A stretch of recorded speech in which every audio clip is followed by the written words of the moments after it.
2014 में आप सबके आशीर्वाद से मोदी जी भारत के प्रधानमंत्री बने। बहनों भाइयों, मैं एक सवाल आपसे पूछना चाहता हूं और यहां पर यदि हमारे पत्रकार मित्र हैं तो उनसे भी मैं कहना चाहूंगा, क्या यह सच नहीं है कि हमने अपने घोषणा पत्र में जो भी वादे किए थे, अपने एक एक वादे को पूरा करने में हम लोगों ने कामयाबी हासिल की है।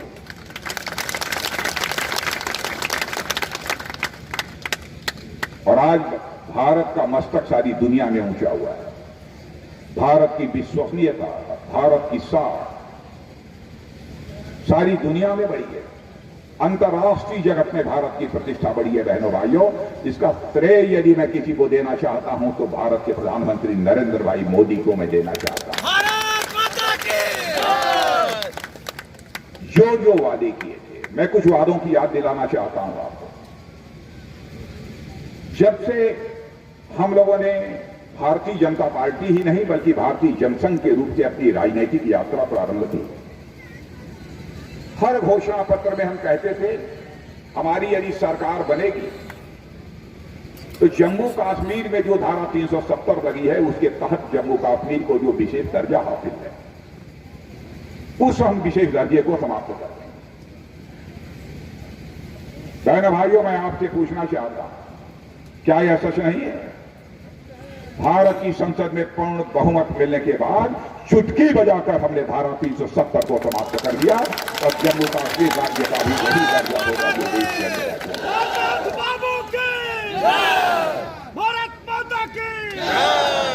जब से हम लोगों ने भारतीय जनता पार्टी के रूप में अपनी राजनीतिक यात्रा प्रारंभ की, हम बराबर अपने घोषणा पत्र में यह लिखते थे हमारी सरकार बनेगी तो हम ऐसी परिस्थितियां पैदा करेंगे, ऐसे हालात पैदा करेंगे कि अयोध्या की धरती पर भव्य राम का मंदिर बन जाए।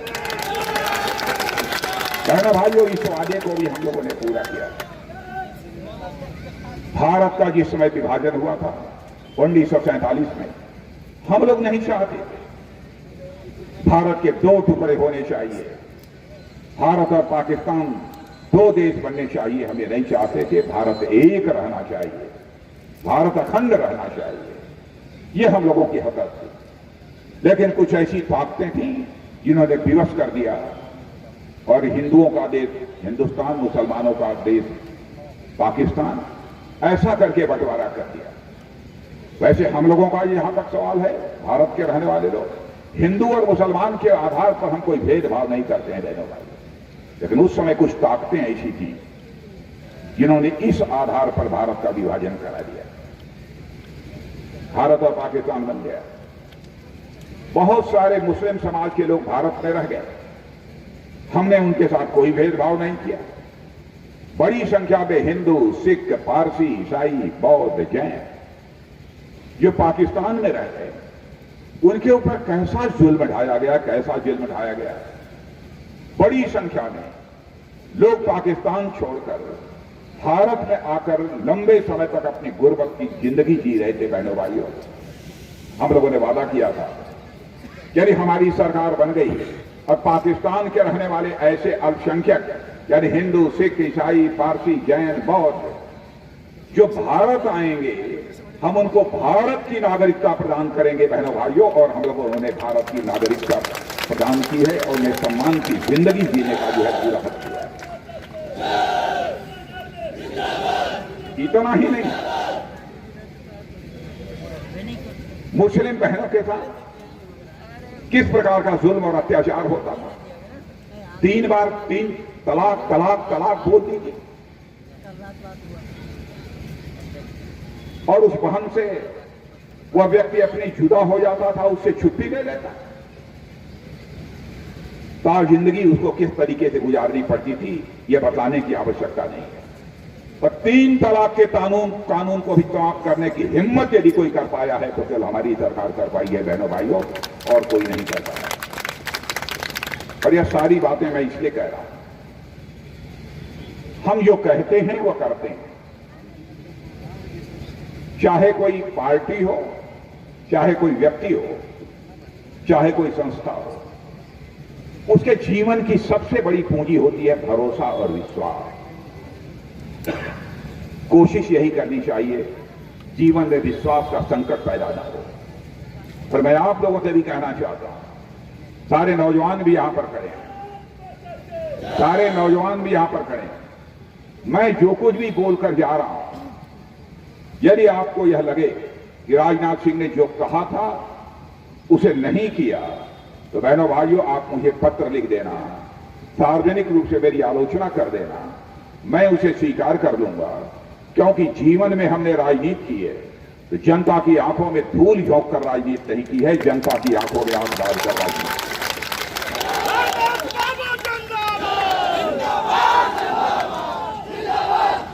और चाहे कोई भी राजनीतिक पार्टी हो, चाहे कोई भी राजनीतिक पार्टी हो, यदि हम देखना चाहते हैं भारत में हेल्दी डेमोक्रेसी, स्वस्थ लोकतंत्र यदि हम देखना चाहते हैं, तो नेताओं को वही बोलना चाहिए जिसे वह कर सके।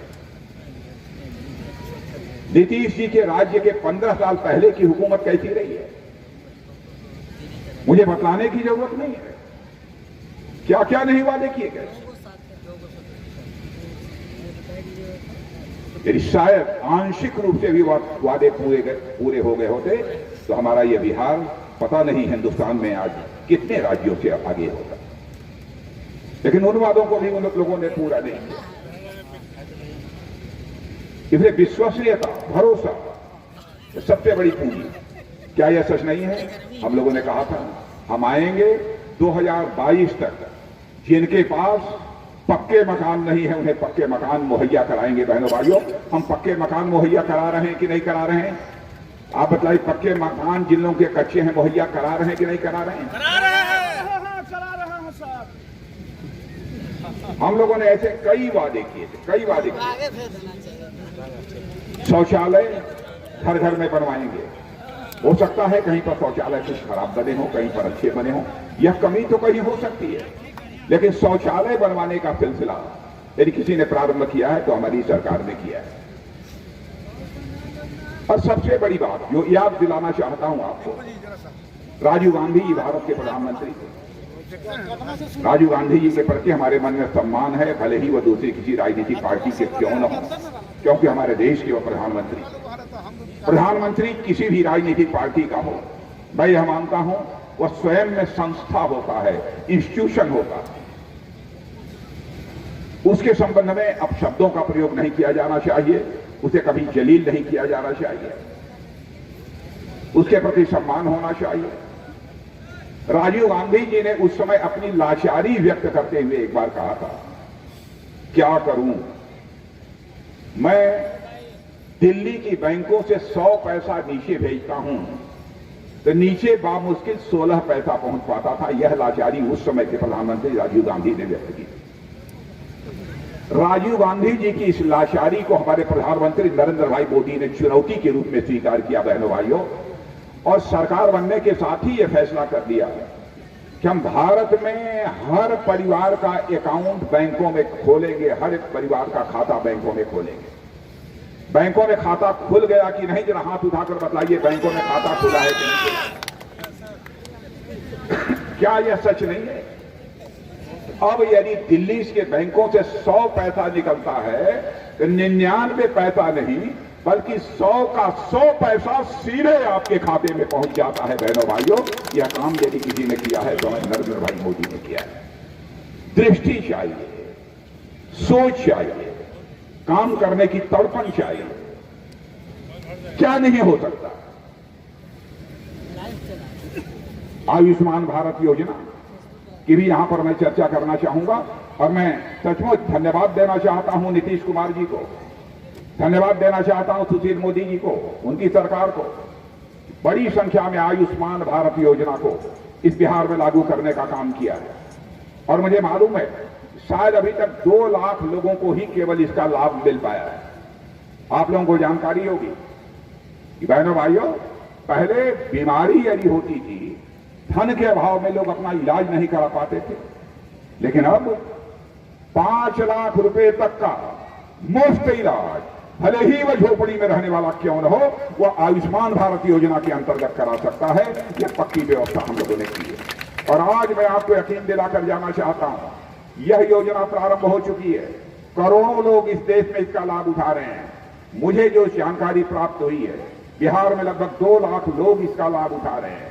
यकीन रखना, वह दिन आएगा, एक भी हमारा ऐसा नागरिक भारत का नहीं बचेगा जिसके पास आयुष्मान भारत योजना का लाभ जिसको न मिले।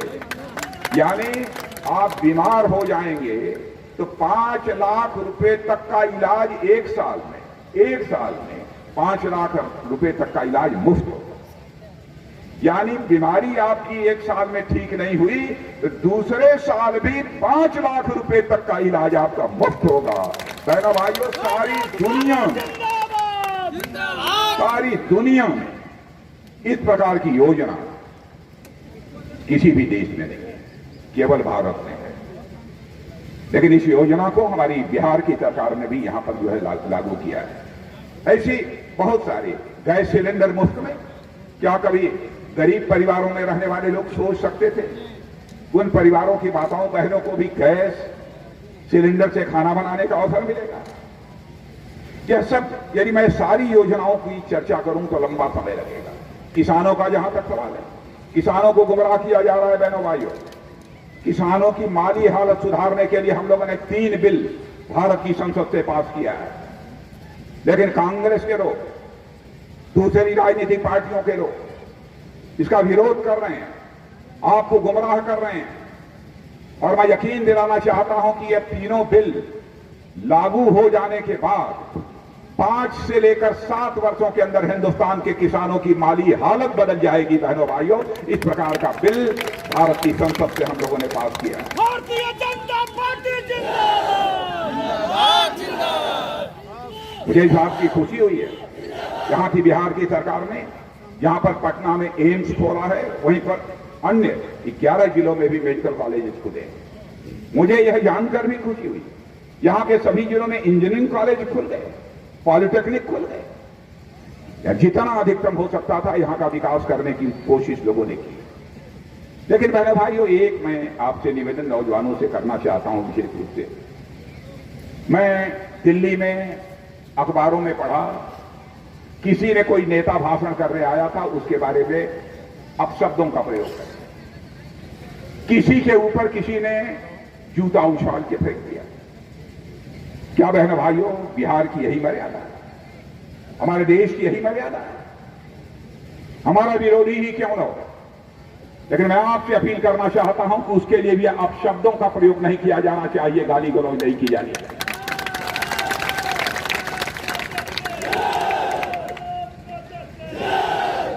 आप यदि उसका विरोध करना चाहते हैं, आपके हाथ का सबसे बड़ा हथियार यदि कोई है तो आपका वोट है। किस बहादुरी का परिचय दे रहे हैं? दुनिया के दूसरे देशों में यह संदेश जाता होगा बहनों भाइयों, भारत के बारे में कैसी धारणा बनती होगी। अभी अभी आपका भव्य राम का मंदिर बन रहा है। राम को आप अपना आदर्श मानते हैं, आपके आराध्य हैं। राम ने कैसे अपने जीवन में मर्यादाओं का पालन किया है, आपको बतलाने की कोई जरूरत नहीं है। भगवान शिव के धनुष को जब उन्होंने तोड़ दिया था तो आक्रोशित होकर भगवान परशुराम ने यह पूछा, कौन है जिसने हमारे इस धनुष को तोड़ दिया? जानते हैं, विनम्रता और शालीनता का परिचय देते हुए दोनों हाथ जोड़कर मर्यादा पुरुषोत्तम भगवान राम ने कहा था, नाथ शंभु धनु भंजनिहारा, कोई है कोई एक दास तुम्हारा। हे प्रभु, इस धनुष को तोड़ने वाला और कोई नहीं होगा, आपका दास होगा। यह है भारत की विनम्रता और शालीनता। मैं जवानों आपसे भी कहना चाहता हूं, जिंदगी में मर्यादाएं टूटनी नहीं चाहिए, शालीनता विनम्रता नहीं टूटनी चाहिए। जहां पर कलेजे के अंदर ताकत होनी चाहिए, शौर्य और पराक्रम का भाव होना चाहिए, वहीं पर व्यवहार में शालीनता होनी चाहिए।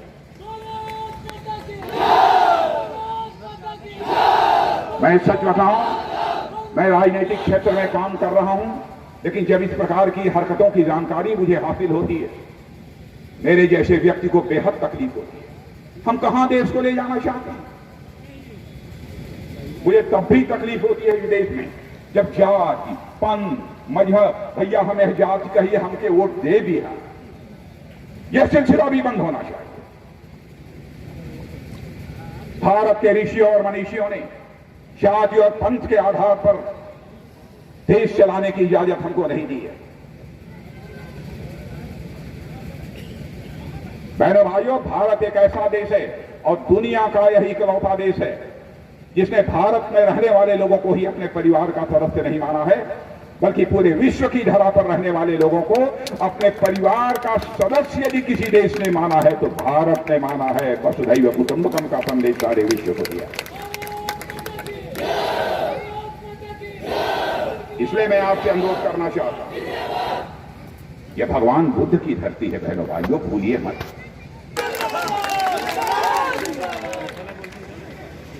लेकिन मान लीजिए बन भी जाइएगा, तब भी एक बार हमको कभी न कभी जरूर बुला लीजिएगा जनता के बीच।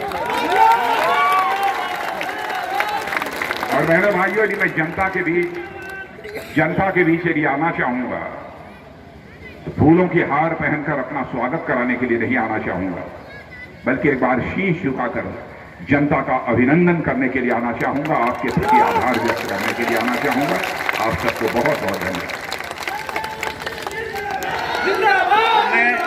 पंचायत के पंचायत के